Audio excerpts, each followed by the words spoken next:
Bueno, continuando con nuestro libro de Muerte en la boda, vamos a continuar con la obra de Anna Hawkins y vamos a terminar lo que es el capítulo 11.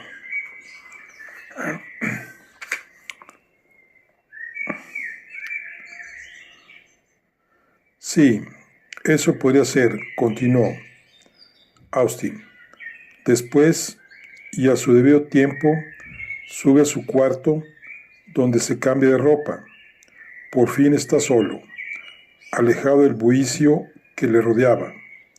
Vuelve a meditar y se encoleriza nuevamente. ¿Para qué continuar con este estado de cosas si esa marrana no ha de darle lo que le prometió? ¿Para qué su sacrificio? Para casarse con una mujer que no tiene la menor noción de decencia ni de la dignidad. Probablemente bebió con abundancia champaña del viejo Foster, después de haber tomado un considerable número de aperitivos con sus amigos, más los vinos correspondientes en la comida. Al novio se le supone siempre necesitado de preparación alcohólica para la dura prueba del casorio. Todo esto, mezclado con la cólera y el desengaño, hace que pierda la cabeza. Es una mujer indigna de que se le guarde consideración alguna, indigna hasta de seguir viviendo. Este es el punto final de sus elucubraciones, indigna de seguir viviendo. Esta obsesión le domina y ciega de rabia. Se dirige a su cuarto y extingue su vida. Al llegar sus reflexiones a este punto, Austin se detiene súbitamente. Pero, ¿de dónde sacó el éter? Su pregunta parecía dirigida al mundo en general.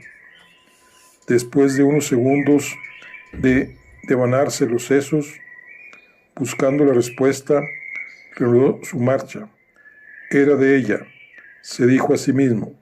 Ella lo tenía en el tocador o en el lavabo, o en donde fuese. Él lo vio, lo usó, guardó la botella que desapareció después como llevada por el viento. Durante unos minutos siguió caminando en silencio. Después, con gran sorpresa, pues su paseo lo hacía sin rumbo determinado, vio que se encontraba frente a frente a las puertas de la casa de los Redgrave. Ahí se detuvo, haciendo un pequeño resumen de sus divagaciones. No está mal como teoría pensó, y vale la pena de comprobarlo. De todos modos, es un aspecto de la cuestión completamente nuevo, y esto es algo, mucho cuando se ha llegado al grado de estancamiento en que yo me encontraba. ¿Y qué te parece si, mirando el asunto desde ese punto de vista, analizáramos un par de detalles más?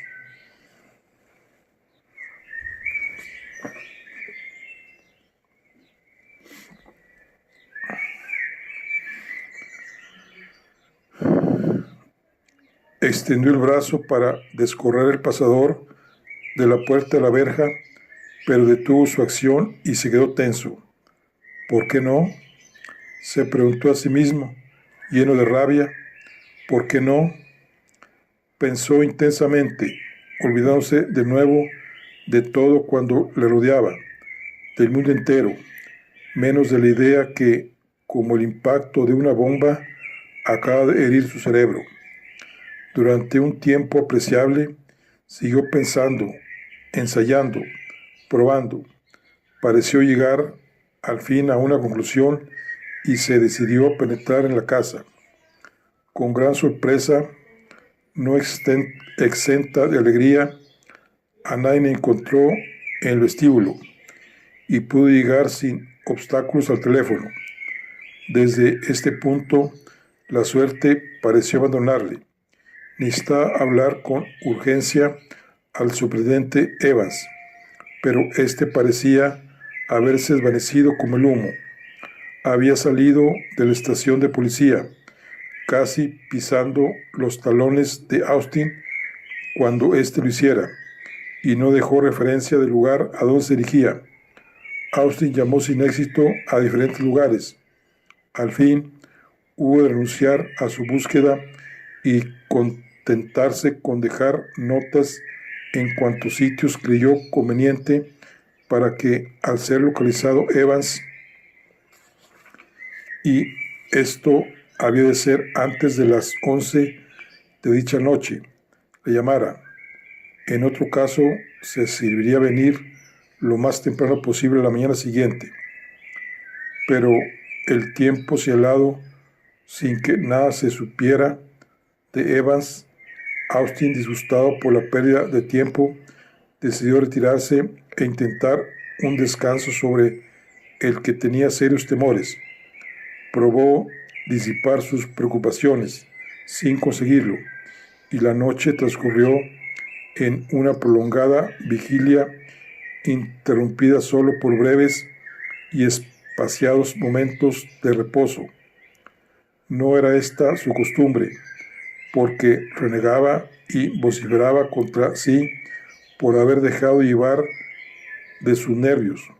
Como es natural, eso tampoco había de producirle ningún bien. Encolizado consigo mismo no es, como él sabía, el método que conduce a un razonamiento claro y constructivo. La mañana era, sin embargo, estimulante.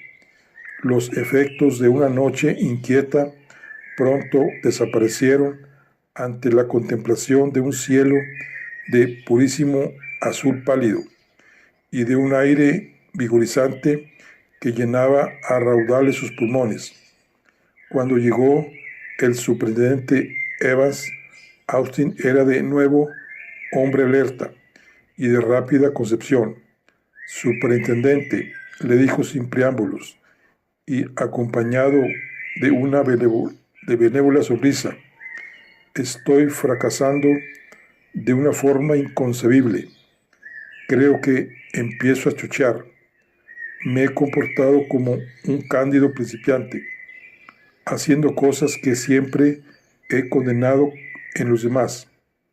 Evans le miró con sorpresa. ¿Qué le pasa, comandante? Austin rió con un dejo de amargura. Nada. Simple incompetencia, falta de caletre, incapacidad para resolver las cosas. Todo ello acompañado de una crasa estupidez. Evans silbó por lo bajo. Pues no es nada de lo que acaba usted de decir, comentó. ¿Y de qué se trata, si puede saberse? De lo siguiente, que he estado descuidando completamente uno de los aspectos del caso, o más bien, y esto es lo peor, ignorando el hecho que era su peor aspecto. ¿A qué se refiere? A Hewlett. Evans lanzó un gruñido, pero no habíamos quedado en que estaba descartado, en que su coartada era perfectamente admisible.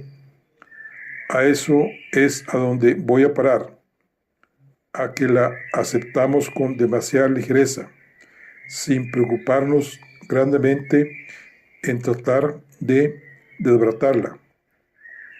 Su historia, como usted recordará, fue que salió para ir al garaje a ver cómo acomodaban el equipaje y que solo estuvo fuera unos cuantos minutos. ¿Cuál era pues el fundamento de la coartada?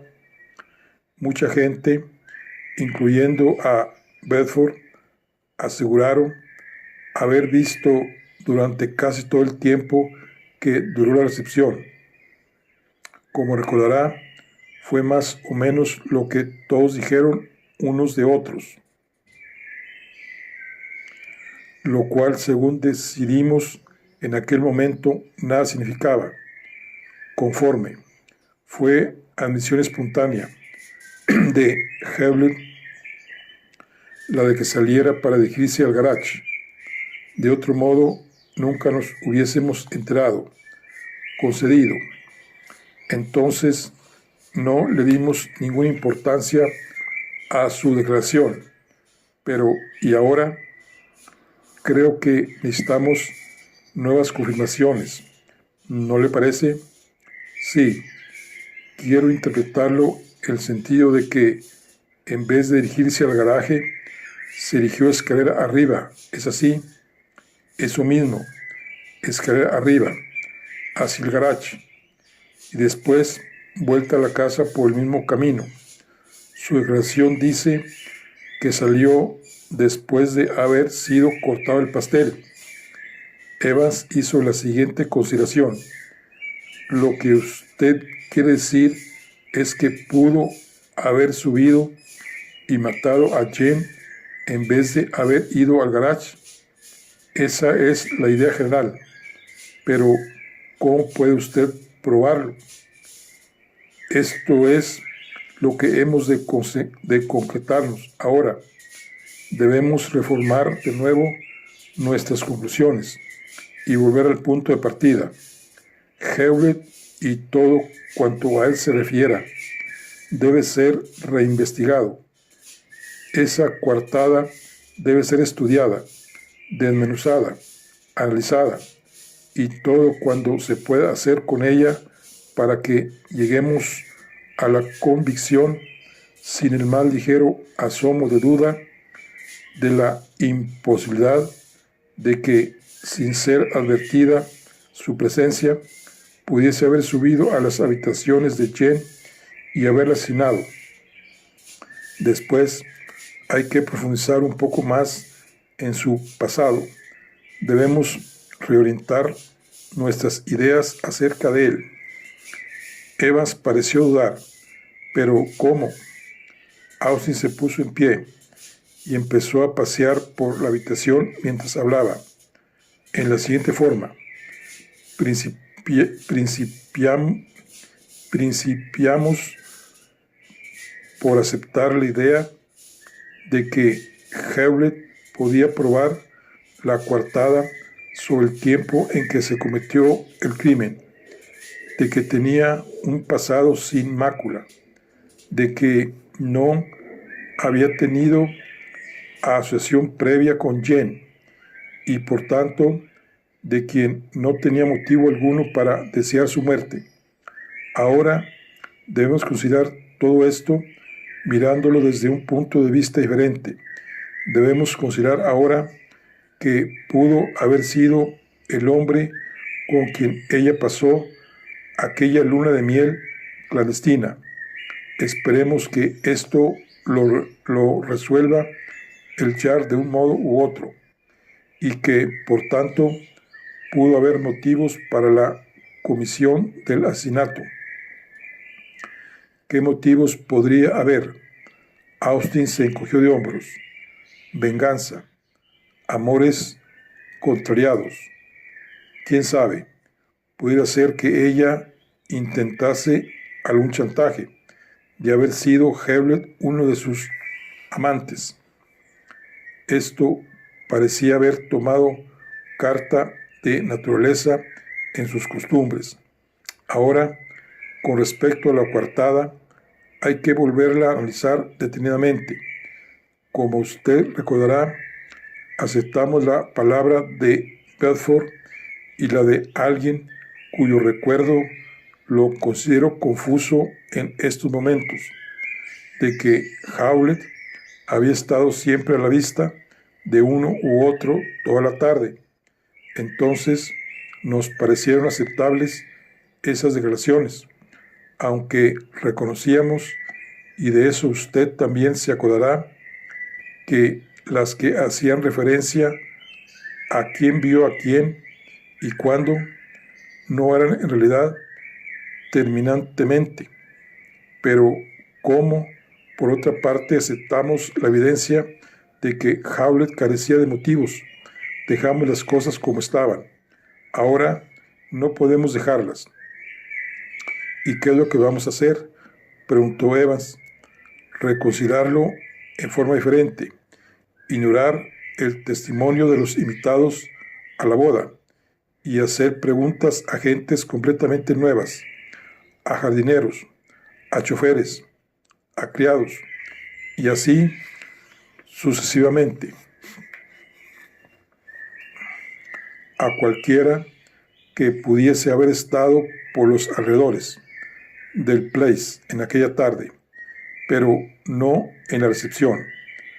Tengo esa escalera de servicio metida en la cabeza, superintendente. Alguien pudo haber utilizado para entrar y salir de las habitaciones de Jen. ¿Quiere usted ocuparse de ello, pero inmediatamente? Evans gruñó. Ya hicimos algo de eso anteriormente. Sí, pero generalmente por añadidura. No sé si me entiende usted. Volvamos a recorrer ese camino, pero ahora teniendo presente a Hewlett. Ahora comprendo lo que usted quiere, comandante, pero aún admitiendo como cierto lo que usted dice de Hewlett, ¿de dónde sacó el éter? No lo sé. No creo que importe tampoco saberlo. Ni lo creí nunca. Durante varios minutos, los dos guardaron silencio. Lo rompió Austin diciendo súbitamente: Superintendente, nada ha salido como yo esperaba. En mi vida me he armado un lío tan grande como en este caso. Evans intentó confortarle. Todos cometemos errores de cuando en cuando, comandante, pero a decir verdad, no veo en qué haya podido usted equivocarse. En primer lugar, en no haber prestado la debida atención a Hewlett. En eso me equivoqué desde un principio. Nunca debí aceptar su aparente y alegada falta de motivo y permitir que se marchase tan tranquilamente. Siempre he dicho que una de las cosas difíciles para un policía es obrar con imparcialidad de criterio cuando se ve uno envuelto en asuntos relacionados con sus propios amigos. Es de las pocas cosas en que los hechos me han dado la razón. Debería haber rehusado toda intervención en este asunto. Usted solo podría haberlo hecho infinitamente mejor. Lo siento y le ruego acepte mis disculpas. Eso sí que no, dijo Evans.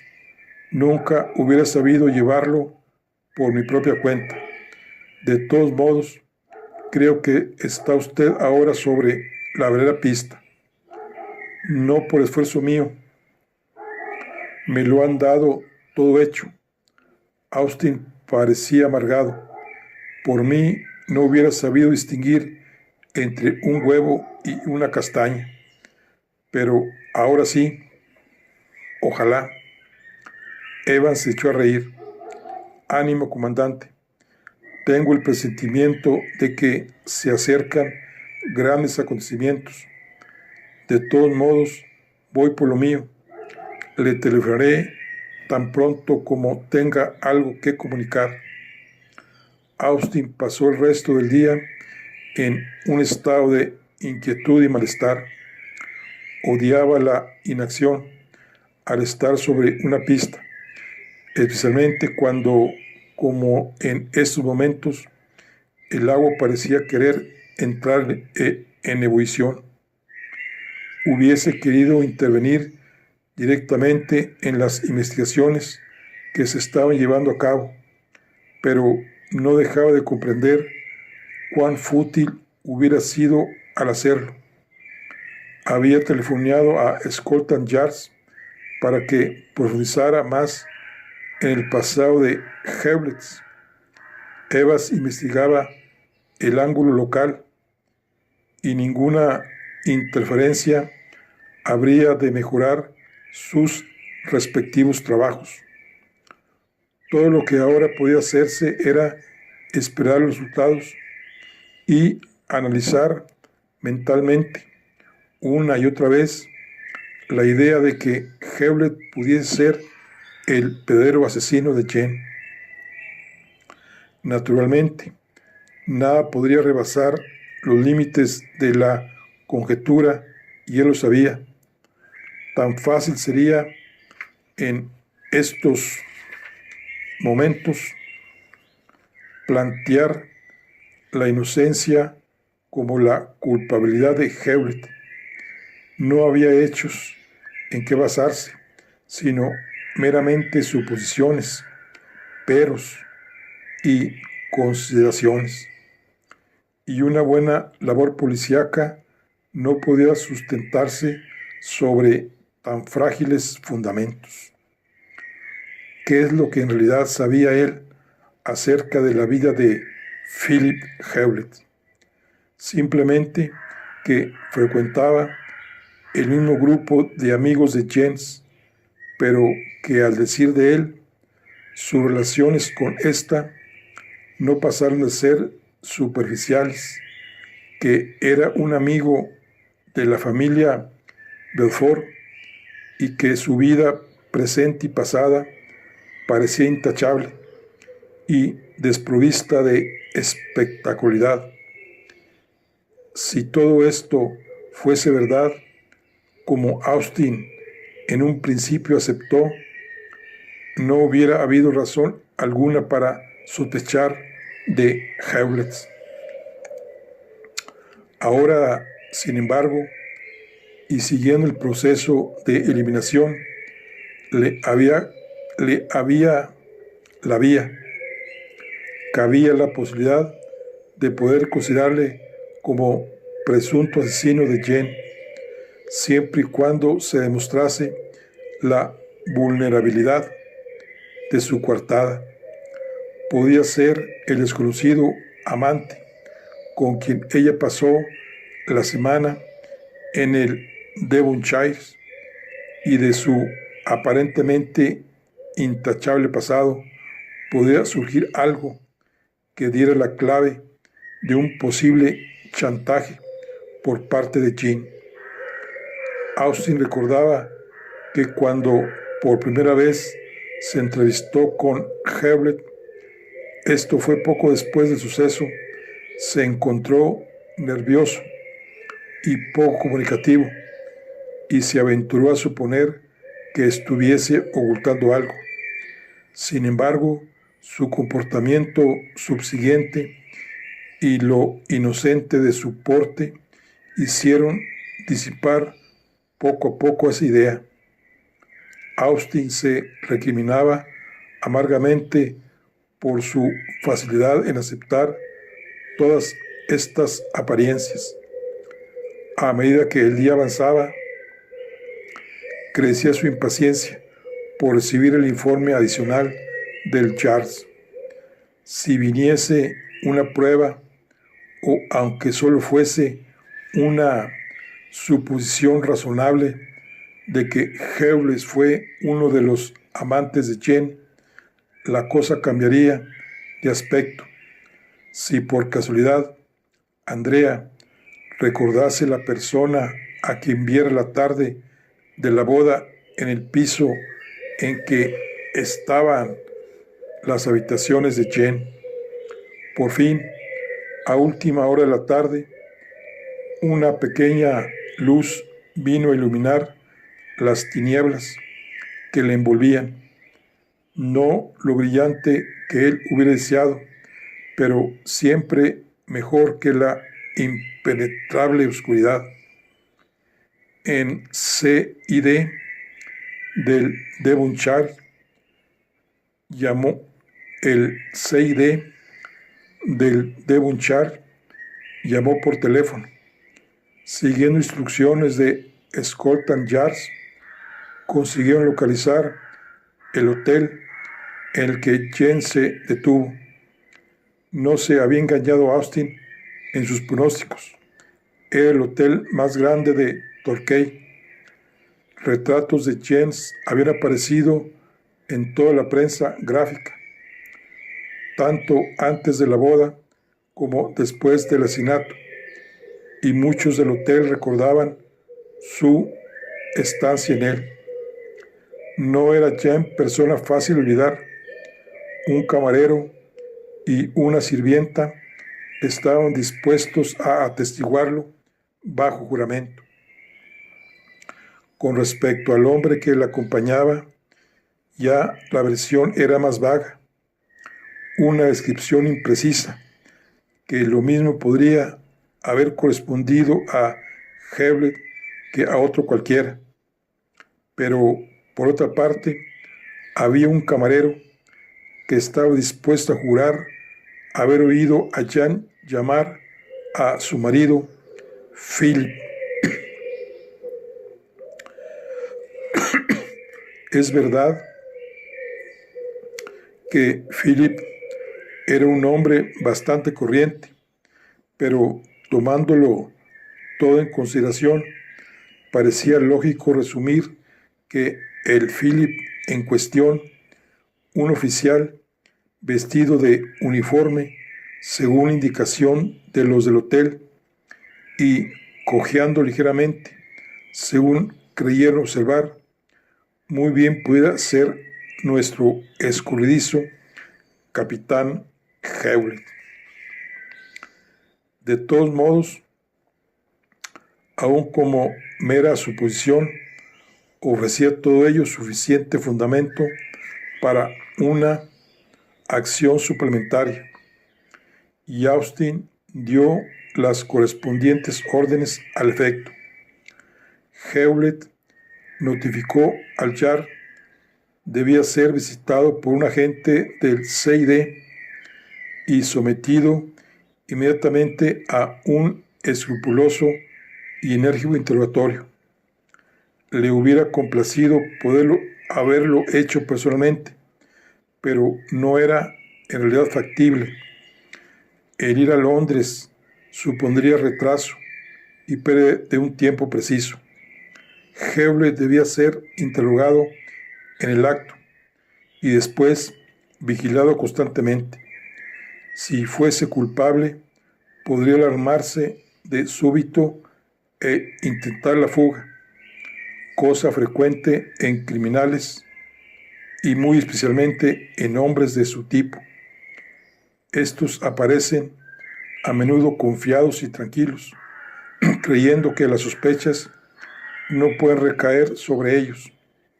De repente, y sin razón plausible, se sienten sobrecogidos por el terror, y ya no hay modo de prever la orientación que han de tomar sus nuevos movimientos.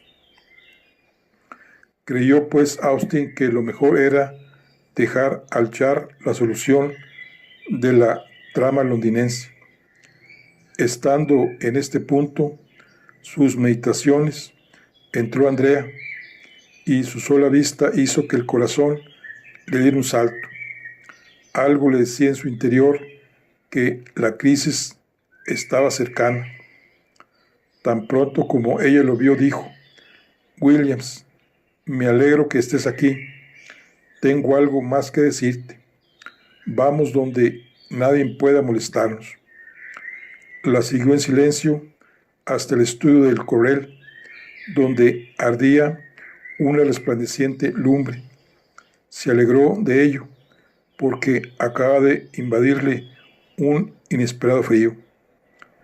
Extendió sus manos hacia las llamas y esperó a que ella rompiera a hablar. La miró y vio con sorpresa que una intensa palidez cubría sus mejillas y que su pelo y cara no ofrecían los cuidados que de ordinario empleaba. Su serenidad habitual había desaparecido y nada quedaba de aquel aire de seguridad que era característico en su persona. Dudaba de sí, demencia, hubiese sido palabra apropiada para definir su estado. Vio también que no iba propiamente vestida, sino simplemente arrebujada en una gruesa bata. Todo esto le dio a entender que se trataba de algo importante y de que ella también lo creía así. Sin embargo, Andrea nada añadió. Seguía erguida e inmóvil al lado del fuego y con los ojos fijos en el espacio. Austin no quería alarmarla, pero era preciso saber lo que ella quería comunicarle. Tenía el presentimiento de que se trataba de algo importante, un instinto de que se trataba de algo urgente, y aunque nunca había incitado a un policía Nobel a hacer uso de los dictados del instinto, no dejaba de admitir que a él le daban en ocasiones excelentes resultados. ¿Y qué hay, Andrea? Rompió al fin, suavizando cuanto pudo la voz. Andrea volvió los ojos hacia él. Estoy acobardada, Williams dijo. Acobardada. Su voz, perfectamente normal, contradecía la significación de sus palabras. No había temor en ellas. Lo que acababa de decir era simplemente una declaración o un hecho. ¿Por qué? Preguntó él en su tono habitual. Porque su voz seguía sin dar muestras de emoción alguna.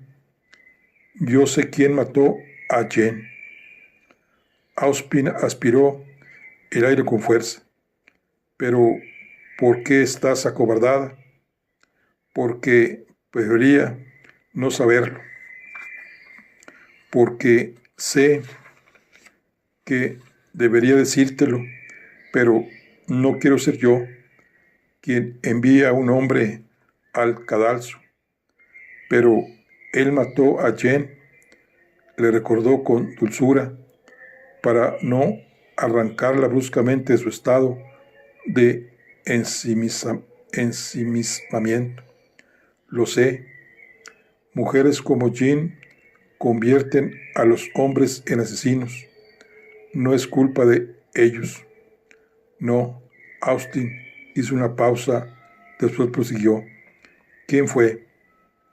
Ella le miró casi suplicante. No me obligues a decírtelo, Williams. ¿Cómo debo manejarla? Se preguntó a sí mismo.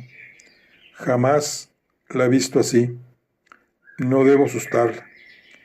Hizo un esfuerzo y se contuvo decidido, por encima de todo, a no dar la sensación de la premura que empezaba a dominarla. Siéntate, Andrea, la invitó él en el tono más natural que pudo. Ella obedeció. Él le ofreció un cigarrillo y se lo encendió sin que casi se percatase de ello. Se sentó en una silla frente a la suya y empezó a rellenar su pipa. Después, con la esperanza de tranquilizarla y poder prestarle ayuda, atacó el tema oblicuamente. No nos preocupemos de quién fue, le dijo con acento acariciador. Dime cómo llegaste a saberlo. Esta pareció ser la técnica más correcta. Su tensión pareció ser un tanto. Fue algo extraño, dijo ella en tono confidencial. Ni siquiera pensaba en ello, Williams, pero desde el día en que me dijiste que tuviese la mente abierta al recuerdo, lo he venido haciendo y creo que inconscientemente. Sobre el hombre que vistes en el pasillo, se aventuró a preguntar. Naturalmente, ella estaba impaciente. Y repentinamente recordaste. Sí, desvió la cuestión, tratando de intercalar detalles de menor importancia entre ella y el momento de revelar lo que tanto le atemorizaba. Como ya te he dicho, ni siquiera pensaba en ello. Empezó a latar. Hace poco volví de un paseo. Me quité el vestido y me puse lo más cómoda que pude. Con un dedo se señaló significativamente la bata. Cepillé el vestido y el sombrero y los guardé. Después pensé en planchar mi tafetán verde. Se detuvo. Está tratando de ganar tiempo, pensó Austin. No debo apresurarla. Es la responsabilidad la que ella teme. Así que sacaste la plancha, adelantó Austin, creyendo no estar equivocado, y no lo estaba. Ella agradeció lo oportuno de su intervención. Sí, y lo planché.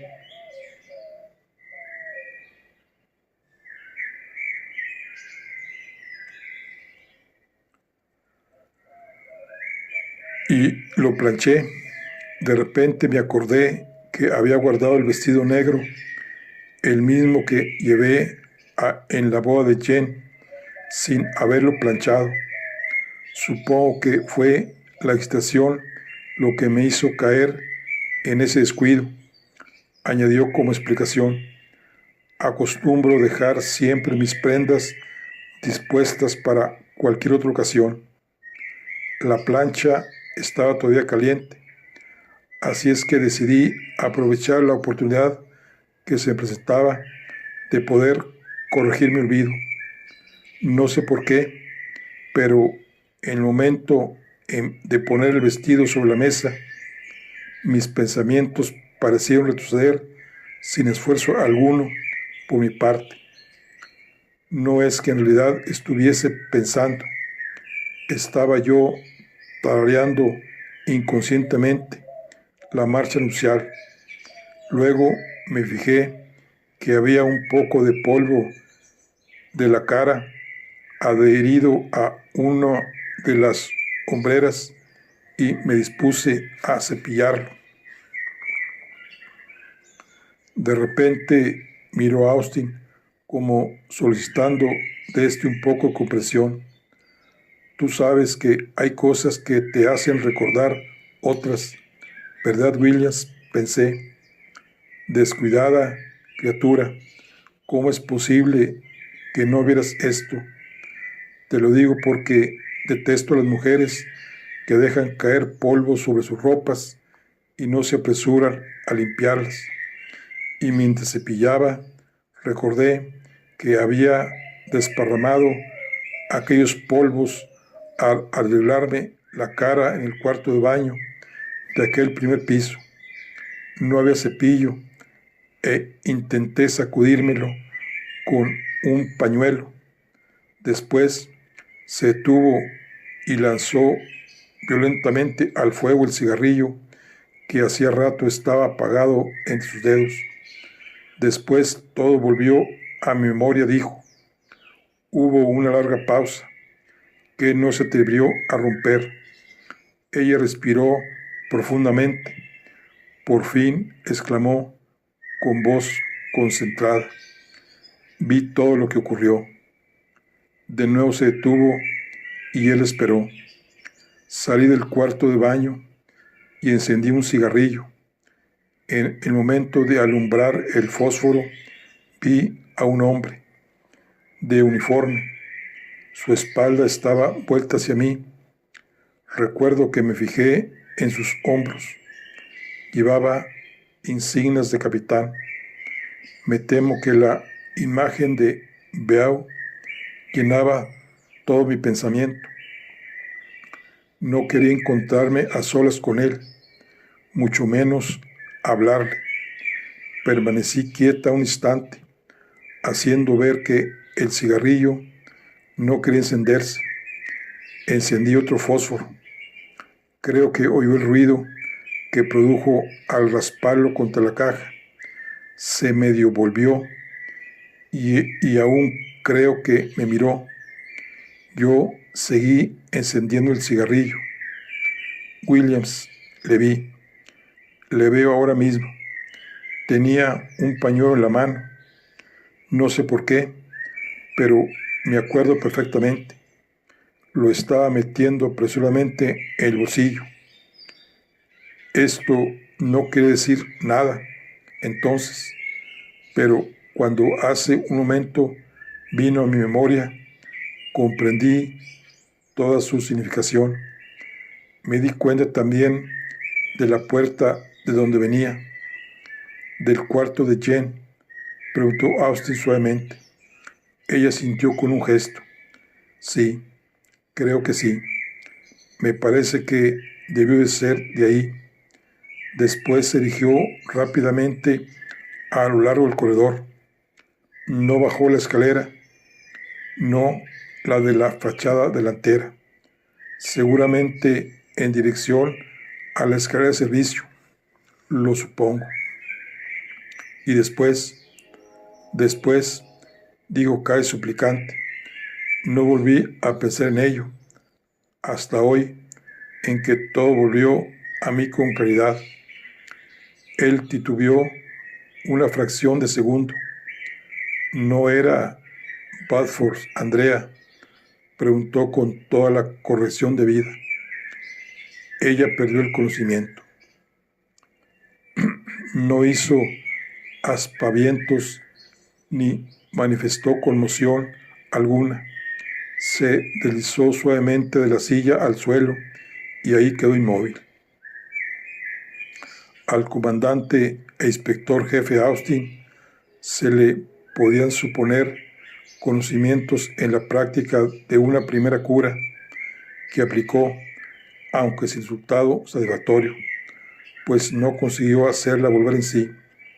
Se vio por tanto forzado a solicitar la ayuda de la señora Redgrave, que llegó indignada, pero era competente en la materia. ¿Qué es lo que ha dicho usted a mi hija, Williams?, preguntó tan pronto como se percató de lo ocurrido. ¿No podía usted ver que no estaba en condiciones de soportar esos inhumanos procedimientos policíacos? Ayúdeme usted a ponerla sobre el sofá. Así, ahora esos almohadones bajo la espalda y ahora la cabeza entre las rodillas. Ya lo he intentado, murmuró Austin en tono de disculpa. Ah, vamos, por lo menos demostró usted ese poco de seso. Ahora sube usted a mi cuarto de baño, mire en el botiquín y tráigame el pomo de sales volátiles y un vasito.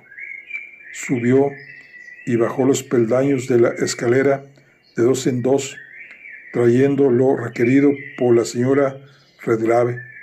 Agua, pidió ésta sin dejar de atender a Andrea. Él se la alcanzó, echó una dosis de la aromática sustancia de acuerdo con las instrucciones estampadas en el frasco. Ayudó a sostener la cabeza de Andrea mientras su madre le administraba el medicamento y después se separó en espera de nuevas órdenes. De pronto, Andrea emitió un sonido entrecortado, sintió una ligera sofocación y abrió los ojos. Su aturdimiento era evidente. Pero, ¿qué es lo que empezó a decir? No hables, corazón, le ordenó la señora Redgrave. Bebe esto. Siendo su madre quizá la única persona a quien Andrea obedecería sin chistar, hizo lo que le pedía. La señora Redgrave se volvió a Austin. No esté usted aquí como un pasmarote, le dijo. Saque una manta del baúl que hay en el vestíbulo. Diga a los de la cocina que llenen un par de botellas con agua caliente. Encienda después la chimenea y lárguese. Williams Austin recordaba que, siendo muy niño, había recibido una bofetada de la señora, en aquel entonces mucho más joven y atractiva, por desobediencia. El recuerdo subsistía. Cuando ella hablaba en ese tono, no había alternativa. Decidió pues hacer lo que le indicaba. Después permaneció en el vestíbulo en espera de acontecimientos, sin dejar de pensar en lo ocurrido. No podría ser Bedford después de todo, se imaginó, sino a qué vino el desmayo. Si fue Bedford quien ella vio y ahora recordaba haber visto en aquel corredor del primer piso, comprendería la razón del desvanecimiento. Psicológicamente, esto no era más que un mecanismo de defensa que él no dejaba de comprender. Ella no podía traicionar al hombre a quien un día amara y optó por desmayarse antes de verse obligada a delatarle, aun cuando el instinto del deber estuviera a punto de haberlo hecho confesar. Muy interesante, como natural para un hombre que se sintiera atraído por estas reacciones mentales de los seres humanos, pero no mucho para un detective en funciones y a punto de conocer la realidad. Esto fue una forma maestra de eludir la revelación de la verdad, pensó con tristeza. Era sencillamente desesperante, pero ya no cabía el titubeo, ni andar con delicadezas y consideraciones, ni intentar prescindir de Andrea. Desde el momento en que ella volviera en sí y se repusiera, tendría que volver al interrogatorio brutal, si necesario fuera, para ver de arrancar de ella la verdad. Rellenó la pipa con aire inquieto. Aprendió a dar paciencia a costa de muchos sacrificios, pero ésta parecía querer desertar de él en el momento actual. Acaba de encender un fósforo cuando la señora Redgrave salía del estudio, cerrando suave y cuidadosamente la puerta tras de sí. Atravesó el vestíbulo y llegó a su lado. «Está dormida», dijo con satisfacción. «Ahora, Williams, quisiera saber qué es lo que ha ocurrido». Él titubeó. «Oh, ¿puede usted decirme la verdad?», dijo la señora Redgrave con cierta sorna. «Ya sé que se trata de ese horrible asunto de Jenny Foster, pero quiero saber qué es lo que usted ha dicho o hecho para que llegara a desmayarse. No es costumbre en ella. Debe usted de haber empleado eso que uno lee en esos espantosos libros de América y que llaman el tercer grado». Fue sorprendente ver cómo Austin se sentía cada vez más empequeñecido. Empezó a excusarse y a protestar, pero ella lo paró en seco. «¿Pero es que no hay un solo hombre?», preguntó, dirigiéndose al aire, «que sepa lo que tiene delante de sus narices hasta que no llegue una mujer que se lo diga. Debía ser palpable aún para un hombre como usted que desde la muerte de Jane, Andrea ha estado en un constante decaimiento nervioso, que no estaba en condiciones de ser molestada y mucho menos intimidada. Naturalmente que yo lo sabía, pero comprendía que era peor hacérselo conocer. Presumo que en parte se debía a que esa pobre criatura se había imaginado estar enamorada de ese flamante capitán Bedford, aunque puedo decir con satisfacción que está aparentemente curada de esa dolencia». Austin escuchaba con la boca abierta, mientras ella se detenía para tomar nuevos alientos. Las madres son maravillosas, pensó, lo que saben y lo que ven, y sin embargo nada dicen. Sabía que era inútil tratar de discutir con esa señora. Trató pues de sincerizarse. Andrea acababa de acordarse que vio a un hombre cerca del cuarto de Jen ese día. Ese hombre pudiera muy bien ser el asesino. Estaba a punto de decirme su nombre cuando se desmayó. Ah, de modo que fue eso, recalcó con interés. Pues no me sorprende. No quiso decirlo. Podía haber sido como natural el capitán Jaffur. De nuevo se quedó Austin con la boca abierta. Las madres no parecían tener necesidad de conocimientos teóricos de psicología. Así pues, supongo, dijo esta sorprendente señora Redgrave, que quería usted asustar a mi propia hija mencionando el nombre de una determinada persona. Pues no lo va usted a conseguir, William, sino pasando, como dicen, por encima de mi cadáver. Desde hace días está en tensión constante. Presumo que ya sabe que usted sospechaba de ella, y todo ha culminado en este desmayo que significa a la vez un fuerte choque. Ahora duerme y va a seguir durmiendo hasta que despierte por causa natural. Entonces ella decidirá por sí misma si quiere seguir hablando o no. Austin lanzó un gemido. Una madre en defensa de sus crías es algo refractorio en absoluto al razonamiento. No creo que le perjudique esperar unas cuantas horas, hizo observar la señora Redgrave con aspereza. Él intentó argumentar. Señora Redgrave, hay siempre prisa cuando se trata de arrestar a un asesino. Puede escaparse y cometer un nuevo crimen mientras yo estoy aquí esperando. Escúcheme, anoche Andrea me dio una gran idea y me lanzó sobre una nueva pista. Yo mismo miro las cosas desde un punto de vista diferente desde hace escasamente un par de horas. Sé que debería haberlo hecho antes, pero ya que lo he hecho ahora, necesito la confirmación o negación de Andrea sobre mis ideas antes de dar un paso. Debe usted dejarme hablar con ella.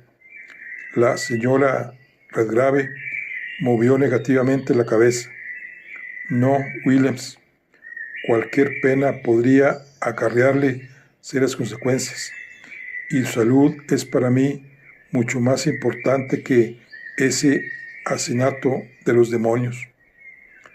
Nada de lo que el desgraciado hombre pudo decir produjo el más insignificante efecto. Ni Scotland Yard ni la majestad de la ley llegaron a convencerla, y Austin tuvo que reconocer su derrota y resignarse a esperar por tiempo indefinido que Andrea se despertase.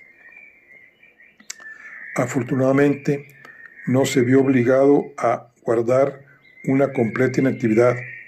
Había por lo menos un teléfono y lo empleó casi continuamente durante una hora, lo que ya había hecho personalmente, y las órdenes que había dado eran suficientes para esperar de Londres resultados satisfactorios. Pero Austin no lo creía así y protestaba enérgicamente de que no fuera él quien se encargara directamente del asunto. Podía confiar en que sus subordinados cumplirían sus órdenes al pie de la letra, pero sabía que en casos de apuro era preciso una fuerza directriz, así como una autoridad que supiera captar la más insignificante idea y llevarla a efecto sin perder tiempo. Sin embargo, se había topado con una barrera infranqueable en la persona de la señora Redgrave, y nada podía hacer sino someterse a sus mandatos. Eran cerca de las 7:30 cuando Austin se sentó a cenar en compañía de los señores Redgrave. En otras circunstancias habría disfrutado enormemente, pues la comida era estupenda, pero la señora de la casa estaba decidida a ignorar cualquier motivo de discusión y mantuvo una conversación constante basada en tópicos de interés para el matrimonio. Poco antes que la cena terminara, y con gran satisfacción, recibió un recado de Andrea diciendo que deseaba verle inmediatamente. Se excusó brevemente y sin dar tiempo a que la señora Redgrave formulara protesta alguna, salió rápidamente en dirección al estudio. Bueno, pues aquí concluimos lo que es la charla del día de hoy. Aquí termina el capítulo 11. Ya estamos en el final. Nos vemos en la siguiente, ya con el desenlace de este gran caso y de gran novela. Nos vemos hasta luego.